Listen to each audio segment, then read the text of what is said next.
Баярын мэдээг эхлэхээс 3 сарын өмнө пастор уулзалтанд бэлтгэхээр нэгэн хотод очижээ. Хотод байхдаа тэрээр санаандгүй ангийнхаа хуучин найзтайгаа таарлав.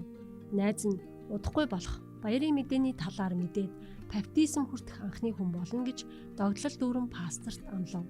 Пастор маргааш нь найзыгаа сүм дөрий хэмээн бодсон ч 3 сарын дараа буцаж ирэхдээ урьхаар шийджээ. 3 сарын дараа пастор буцаж ирээд найз маань ирэх болов хэмээн найзынхаа тухай баптизм хүртэх шийдвэрийн талаар бодхоо болж чадсангүй. Баярын мэдээний эхний өдөр пастор ойролцоох оршуулга болж байгааг хараад хэн нас барсан юм бол хэмээн өөрөөсөө асуув.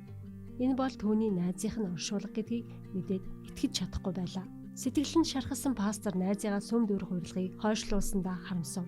Боломжит цаг хугацаа үгүй болжээ.